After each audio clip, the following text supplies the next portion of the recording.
Hey folks, I know I am just an old guy telling stories, but please leave a like and subscribe before we start. Let's enjoy in today's stories. Hello fellow Redditors. Let me tell you a little bit about myself and the mess I got myself into because of the dark web. I'm a second year in college, and I study something connected to business. I've always been a good kid with good grades. My parents were always proud of me. I never did anything to make them mad. I always listened to them and respected them like any good kid would. So how did I end up with problems from the dark web? Just listen. A good friend of mine showed me how to access the dark web and taught me what exactly the dark web is. There is about 85% chance that the story I am about to tell you, you're not going to believe it. It was one sunny day after school when me and my friend were at the library, and we were bored so much. The exams were nearly over, and we had nothing to do. So, my friend, let's call him Brian, got an idea that tonight, instead of watching a movie like we would normally do, we should mess around on the dark web.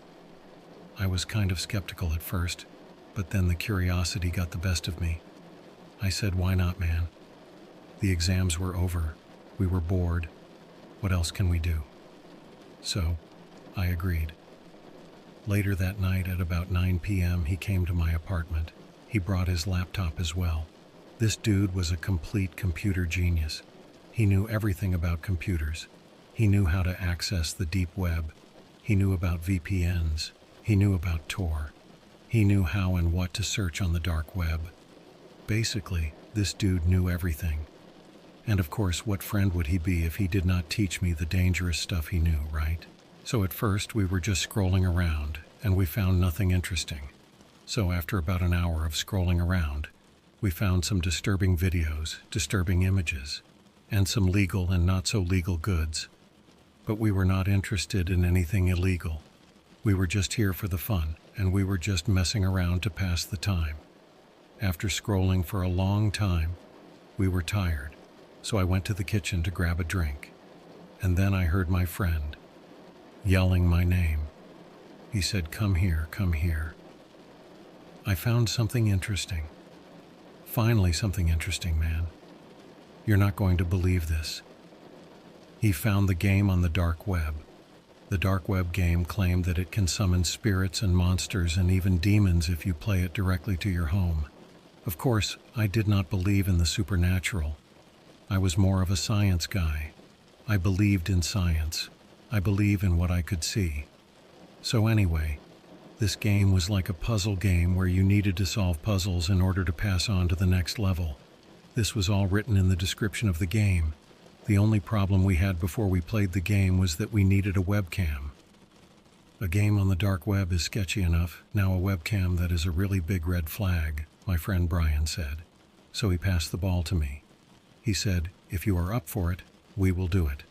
I said, "Only scaredy cats are scared." So Brian said, "Okay, we'll do it." And we started to solve the puzzles one after one. The puzzles were not exactly that hard. Brian was better at solving stuff like this, so he was more into it. I mean, he was more focused on the game. So imagine this, you had the game in the middle of your screen, and you could see your webcam to your top right corner. I was constantly looking at our webcam, because I was scared.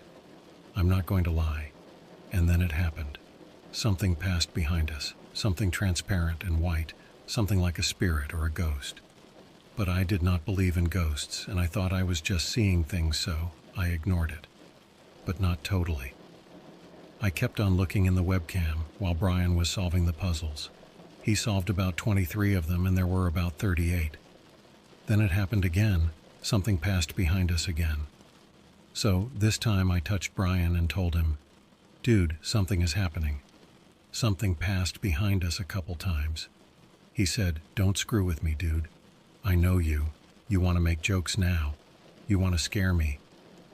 Haha. Well, it is not going to work. Then I looked at him seriously and I said, "Dude, I'm not joking. I'm fucking not joking that it happened a few times. The first few times ignored it, but this is real." He said, "Come on, dude. It can't be right. I mean, ghosts don't exist, do they? We don't believe in that crap, do we? I said, I don't know about you, but I think we should stop this game. Brian was not with me on this, and he said, I will finish this game no matter what. And while we were kind of arguing in the kitchen, something fell. In the kitchen, a few plates and a few glasses fell. We heard breaking sounds. We heard breaking glass sounds. We got so fucking scared. Brian got scared. Like he got extremely scared. He easily got scared. I have known him since we were little. So I told Brian we should check it out. He said, no, man, I'm out of here. We should run. I said, dude, chill. It can be a coincidence, it's not that unusual for something to fall just like that. So we went to check it out, and like I said, there were only the glasses and the plates that were broken, and there was nothing in the kitchen. So I said to Brian, if you're that big of a man, let's finish the game. Brian was always easy to provoke, so he wanted to finish the game. So when we solved the game, all the puzzles, we got thanks for playing on our screen and got the recording from our webcam while we were playing. Everything was recorded. The sounds, the video, everything. So we skipped the recording to the part where the dishes fell, and in that moment, something passed on the camera to the left where the kitchen was. When we saw that, we kinda got scared a little bit. So that night we slept at Brian's place. Then, in the next few days, I started noticing doors opened, and I knew I closed them. The items I left in one place, I could find them in another, so I want you, Reddit, to tell me, is something paranormal happening in my house? And is my house haunted, or am I just imagining things? Anyway, thanks for listening to my story.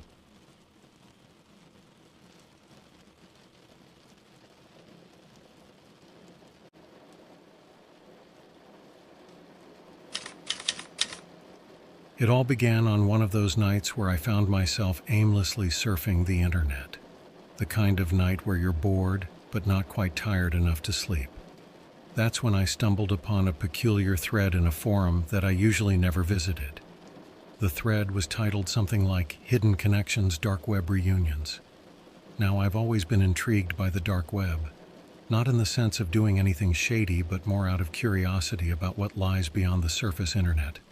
This thread, however, felt different. It wasn't about illegal activities or shady deals. It was about people finding lost connections, particularly family members, through unconventional means. As I scrolled through the comments, I came across a particularly captivating story. A user claimed to have found their long-lost sibling through a series of events that sounded almost too surreal to be true. They mentioned a mysterious website that acted as a bridge between separated family members, a digital oasis in the vast, murky sea of the dark web. Initially, I brushed it off as just another internet tale, perhaps someone's creative writing exercise. But the more I read, the more I felt a strange tug at my heartstrings. You see, I had a brother whom I hadn't spoken to in years. Family disagreements had driven us apart, and despite occasional thoughts about him, I never actively tried to reconnect. The idea of finding him through this obscure digital realm felt both thrilling and terrifying. Thrilling because it offered a glimmer of hope, a chance to mend broken ties. Terrifying because, well, it's the dark web we're talking about, a place known for its anonymity and unpredictability. Yet, despite the doubts swirling in my mind, I couldn't shake off the curiosity. I wanted to know more about this supposed website, this beacon of reunion amidst the shadows. And so, with a mix of apprehension and determination, I began my journey into the depths of the dark web, guided by the faint hope of finding my brother once again. Entering the dark web was easy for me, since I already knew how to. I will not tell you how to enter it for your own safety. The usual rules of the internet seemed to blur, replaced by a sense of caution and anonymity. I navigated through layers of encryption and obscure URLs, each click feeling like a step further into the unknown. The forum thread had hinted at a specific website, one that purportedly facilitated reunions between separated family members. Finding it was no easy task. It required sifting through hidden directories, deciphering coded messages, and trusting links that could lead to either a dead end or something far more sinister. After what felt like hours of virtual spelunking, I finally stumbled upon a website that matched the descriptions I had read. It was minimalist, devoid of flashy graphics or enticing ads, just a simple interface with a single prompt. Enter your query. My heart raced as I typed in the only query that mattered to me: lost sibling. The screen blinked for a moment, and then a new window opened, displaying a list of encrypted messages. Each message seemed like a puzzle waiting to be solved, a mix of letters, numbers, and symbols. I realized that this was no ordinary search engine. It operated on a different level, requiring users to decode messages to reveal their true meaning. It was both exhilarating and nerve-wracking, like solving a riddle with high stakes. I spent countless hours deciphering messages, trying different encryption methods, and exploring hidden pathways within the website. It was a meticulous process, filled with dead ends and moments of frustration. But amidst the chaos of the dark web, I felt a sense of purpose driving me forward. And then, one fateful night, I stumbled upon a message that sent a jolt of disbelief through me. It was a cryptic clue that seemed to hint at a location, a place from my past that only my brother and I would know about. It felt like a sign, a beacon of hope lighting up the darkness. With renewed determination, I embarked on a real-world journey, following the clues from the dark web into the tangible world, all in pursuit of finding my long-lost brother. The clue from the dark web led me to a small town nestled in the countryside, a place filled with memories of my childhood. It was surreal to be back after so many years, chasing shadows of the past in hopes of a reunion. I retraced familiar streets, visited old haunts, and reminisced about moments long gone. The clue had mentioned a specific landmark, a tree with a distinctive carving that only my brother and I knew about. Finding it was like finding a needle in a haystack, but I was determined to unravel this mystery. Days turned into weeks as I combed through the town, talking to locals, searching for any trace of my brother. Some were helpful, sharing stories of the past and offering words of encouragement. Others were more skeptical, wary of a stranger digging into old secrets. But I pressed on, fueled by the memories of a bond that had once been strong. I visited places we used to frequent, hoping to trigger a long-forgotten connection. And then, just when I was beginning to lose hope, I received a cryptic message on the dark web. It was from an anonymous user claiming to have information about my brother's whereabouts. Skeptical yet hopeful, I followed the instructions in the message, leading me to a secluded spot on the outskirts of town. There, I met a hooded man who spoke in hushed tones, revealing details that sent shivers down my spine. They knew about our childhood adventures, the secrets we shared, and the rift that tore us apart. It was as if they had been watching us all along, waiting for this moment of reckoning. The man handed me a piece of paper with an address scribbled on it, along with a warning to tread carefully. They spoke of dangers lurking in the shadows, of hidden truths that could unravel everything I knew. With a mix of fear and determination, I set out towards the address, unsure of what awaited me but driven by the hope of reuniting with my brother at last. So, there I was, standing in front of the address I got from that mysterious man. The neighborhood was quiet, like a forgotten corner of town. The house itself looked worn out, not fancy at all. I knocked on the door, and after a while it creaked open. Inside it was dimly lit, with old furniture covered in dust. A man stood there, and as they stepped into the light, I saw it was my brother. We hadn't seen each other in years, and the moment was surreal. We sat down, both unsure of what to say at first. It was awkward, but also comforting to be in each other's presence again. We talked about everything from our childhood memories to what we'd been up to all these years. My brother shared his journey, the struggles he faced, and how he ended up in this old house. It wasn't easy for him, and hearing his story made me realize how much we had both missed out on. But despite the challenges, there was a sense of relief in finally being together again. We laughed, we cried, and we talked until the early hours of the morning. It was a bittersweet reunion, filled with emotions that words can't fully describe. As the sun rose outside, casting a warm glow through the windows, I knew that this was the start of a new chapter for us.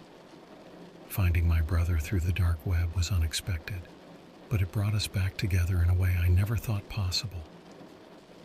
The next morning felt different. My brother and I had spent the night catching up, sharing stories, and just being together. It was like we hadn't missed a beat, despite all those years apart. As the sun rose, casting a warm glow through the windows, we sat quietly, sipping on coffee. There was a sense of peace in the air, a feeling that everything was going to be okay.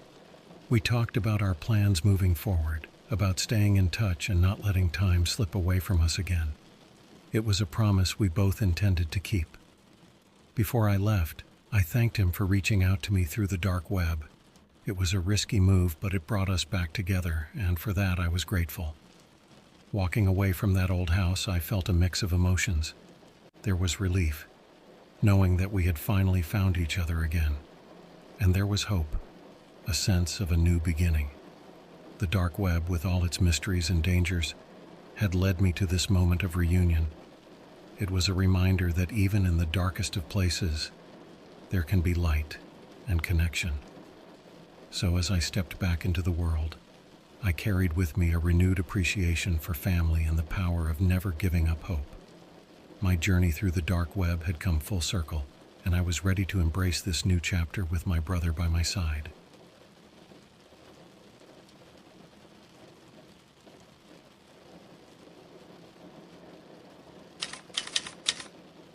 Let me share with you the unsettling story of the toy I bought for my baby from the dark web, unaware of the horrors it would unleash upon my family.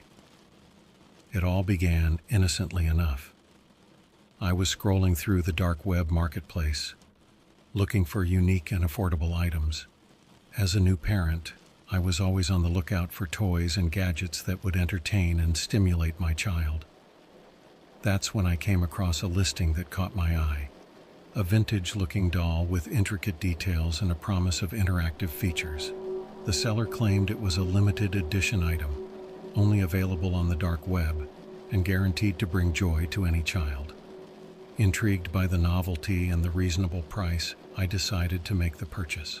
Little did I know that this seemingly harmless transaction would set off a chain of events that would haunt me for the rest of my days. The doll arrived a few days later in nondescript packaging. It looked exactly as described in the listing, a charming little toy with a painted smile and glassy eyes that seemed to follow you wherever you went. I placed it in my baby's nursery, thinking nothing of it at the time. But soon strange things started happening. My baby, who was usually cheerful and easygoing, became fussy and restless whenever near the doll.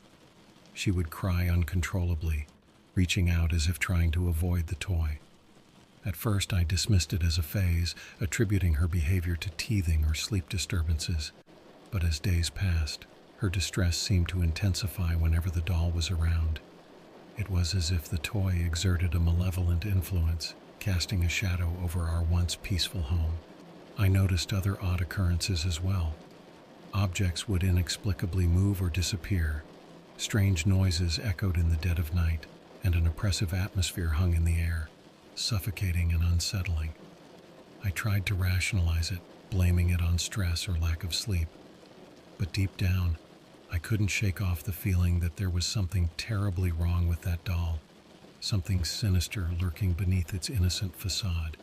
And so, with a growing sense of dread, I embarked on a journey to uncover the truth behind the cursed object I had unwittingly brought into my home. As days turned into weeks, the unsettling presence of the doll began to permeate every aspect of our lives. My baby's distress only escalated, her cries becoming more frantic and inconsolable whenever near the cursed toy. It was as if the doll emitted an aura of malevolence that preyed on her innocence. But it wasn't just her behavior that raised alarms. Strange occurrences started to unfold in our home, subtle at first but escalating in intensity as if to amplify the growing unease.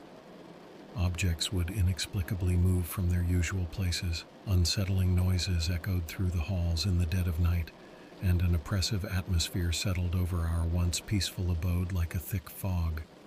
I tried to rationalize it, attributing the phenomena to stress or lack of sleep, but deep down a gnawing sense of dread gnawed at my mind, telling me that there was something inherently wrong with that doll. One sleepless night, driven by a mix of curiosity and fear, I ventured into the nursery under the dim glow of the nightlight. The doll sat innocently on the shelf, its painted eyes seemingly watching my every move. With trembling hands, I picked it up and examined it closely, searching for any clues or abnormalities that could explain the growing malevolence emanating from it. That's when I noticed it, a faint etching on the back of its porcelain neck, barely discernible unless under scrutiny. It was a series of cryptic symbols, ancient and foreboding, etched into the very fabric of the doll's being. Each stroke seemed to pulsate with an otherworldly energy, sending shivers down my spine. I took a deep breath, trying to steady my racing heart as I fetched a magnifying glass to inspect the symbols more closely. They were unlike anything I had ever seen, a language of the arcane that hinted at a dark and twisted history. My mind raced with possibilities, each more disturbing than the last. Unable to decipher the meaning of the symbols, I turned to the only place that might hold answers: the dark web. Navigating through shadowy forums and obscure chat rooms, I delved into discussions about cursed objects, ancient rituals, and the occult. What I uncovered sent chills down my spine. There were tales of cursed dolls and the havoc they wreaked upon unsuspecting victims, stories of souls trapped within inanimate vessels, and warnings about meddling with forces beyond human comprehension. Armed with newfound knowledge and a growing sense of dread, I delved deeper into the doll's origins. I learned of its dark history, tied to an ancient cult that practiced forbidden rituals and invoked malevolent entities. It was a doll of darkness, a conduit for the horrors of the beyond. But knowledge alone couldn't quell the growing terror that had taken root in our home. The doll's influence seemed to intensify, feeding on the fear and uncertainty it caused. It was as if the curse was a living entity, thriving on our suffering and torment. And as I sat in the nursery, surrounded by shadows and haunted by the doll's unblinking gaze, I knew that I had unwittingly invited a darkness into our lives that would consume us if left unchecked. The journey to unravel the secrets of the cursed object had only just begun, and little did I know the horrors that awaited as I delved deeper into the abyss. The discovery of the cryptic symbols and the dark history surrounding the doll plunged me into a state of paranoia and desperation. I became obsessed with unraveling the mysteries that seemed to emanate from this cursed object, even as the doll's influence continued to manifest in increasingly disturbing ways. My baby's distress reached a fever pitch, her once bright eyes now clouded with fear whenever in the presence of the doll. It was heartbreaking to witness, and yet I couldn't bring myself to part with the object that seemed to hold a sinister grip over our lives. The strange occurrences in our home grew more frequent and pronounced. Objects would move with purpose, as if guided by an unseen force. Shadows danced in the corners of my vision, and whispers echoed through empty rooms when no one else was around. I sought solace in rituals and remedies, desperate to break the curse that bound us to this malevolent entity. I burned sage, sprinkled salt, and recited incantations gleaned from ancient texts, but the doll remained unaffected, its presence looming like a specter in our home. As my obsession deepened, I turned to the dark web once again, delving into even darker corners in search of answers. I stumbled upon stories of cursed dolls that drove their owners to madness, tales of possession and malevolent spirits that lurked within inanimate objects.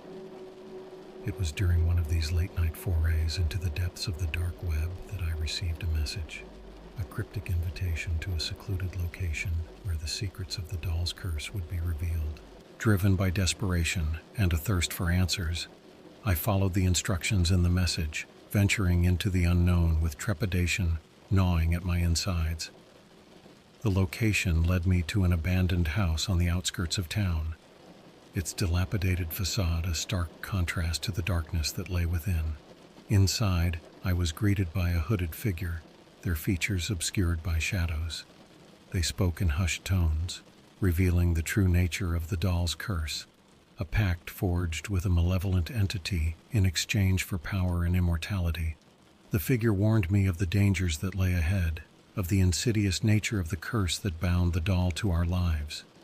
They spoke of sacrifices and rituals, of a darkness that hungered for souls and thrived on fear. Terrified yet determined, I begged for a way to break the curse, to free my family from the grip of this malevolent force. The figure offered a glimmer of hope, a ritual of purification that required utmost resolve and sacrifice. And so, armed with newfound knowledge and a sense of purpose, I embarked on a harrowing journey to rid our lives of the cursed doll's influence once and for all. But little did I know the horrors that awaited as I delved deeper into the abyss of darkness. Armed with the knowledge bestowed upon me by the hooded figure from the dark web, I embarked on a perilous path towards breaking the curse that had ensnared my family. The ritual of purification was our last hope, a desperate bid to rid ourselves of the doll's malevolent influence once and for all. The instructions were intricate and daunting, requiring precise timing and unwavering resolve. I gathered the necessary materials, candles, herbs, and incense imbued with protective properties, and prepared for the ritual with a mix of fear and determination. The night of the ritual was shrouded in an eerie silence, the air thick with anticipation and apprehension. I lit the candles and arranged the items according to the instructions, creating a circle of protection around myself and the cursed doll. As I began to recite the incantations, a palpable energy filled the room, crackling with the promise of liberation or destruction. Shadows danced on the walls, and whispers echoed in the darkness, as if unseen entities watched with bated breath. With each word spoken, I felt a surge of power and dread coursing through my veins. The ritual demanded sacrifice, not just of physical offerings, but of my own sanity and courage. It was a test of wills, a battle of light against darkness that waged within the confines of that ancient ritual. As the incantations reached their crescendo, I felt a shift in the air, a subtle change that hinted at the forces at play. The doll, once inert and lifeless, seemed to tremble in response, its painted eyes flickering with an otherworldly glow. But just as victory seemed within reach, the ritual took an unexpected turn. Shadows coalesced into sinister shapes, and a voice, cold and mocking, filled the room. It was the same voice I had heard in the nursery, the voice of the entity bound to the cursed doll. It taunted me, promising eternal torment and suffering for daring to defy its hold. Fear gripped my heart, threatening to overwhelm me, but I pressed on, fueled by a desperate need to protect my family from this abomination. With a final surge of willpower, I completed the ritual, channeling all my resolve into banishing the curse that had plagued us for so long. And then, in a blinding flash of light, it was done. The room fell silent, the oppressive atmosphere lifting like a heavy fog. I looked at the doll, half expecting it to spring to life with renewed malice, but it remained inert, its cursed influence seemingly broken. Exhausted but relieved, I collapsed to the floor, tears of relief and exhaustion streaming down my face. The ordeal was over, or so I thought. Little did I know that the true horror was yet to come as the consequences of meddling with dark forces began to unfold. In the aftermath of the ritual, a heavy silence settled over our home, broken only by the sound of my ragged breaths. The cursed doll lay before me, its once malevolent presence now subdued, but the sense of unease lingered like a ghost haunting the shadows. For a brief moment, I allowed myself to hope that the nightmare was finally over, that we could move on from the horrors that had plagued us. But reality had other plans, as the consequences of tampering with dark forces began to unfold in ways I could never have anticipated. Strange phenomena continued to occur, albeit with less intensity than before. Objects still moved on their own, whispers echoed through empty rooms, and a sense of being watched lingered in the air like a silent specter. But it was the dreams that unsettled me the most, vivid, haunting nightmares that seemed to blur the lines between reality and illusion. I would wake in a cold sweat, my heart pounding with primal fear, unable to shake off the lingering sense of dread that clung to my waking hours. And then there were the whispers, faint, almost imperceptible at first, but growing louder and more insistent with each passing day. It was as if the entity bound to the cursed doll refused to be banished, its presence lingering like a shadowy specter in the corners of my mind. I sought answers once again, this time delving into ancient texts and forbidden knowledge in a desperate bid to understand what had been unleashed upon us. The truth was chilling. The curse was not easily broken, its tendrils reaching beyond the confines of the doll to ensnare anyone who dared to defy its hold. Haunted by visions and plagued by doubt, I found myself teetering on the brink of madness. The line between reality and nightmare blurred, and I questioned my own sanity as the whispers grew louder, their words a sinister echo of the entity's malevolent intentions. It was a battle for control, a struggle to reclaim our lives from the darkness that threatened to consume us. But with each passing day, it became increasingly clear that our ordeal was far from over, that the curse was not so easily vanquished. And so, I write this as a warning to others who may be tempted by the allure of the dark web and the secrets it holds. Some things are better left untouched, some mysteries better left unsolved. For in delving too deep, we risk awakening forces beyond our understanding, forces that hunger for souls and thrive on the chaos they unleash. As for me, I continue to grapple with the aftermath of that fateful purchase, haunted by the cursed doll and the darkness it brought into our lives. The journey to rid ourselves of its influence continues, a relentless battle against a foe that refuses to be defeated. I pray that one day we may find peace and solace, free from the malevolent forces that still linger in the shadows, waiting for an opportunity to strike once again. But until then, I remain vigilant, wary of the ever-present threat that lurks just beyond the veil of our reality.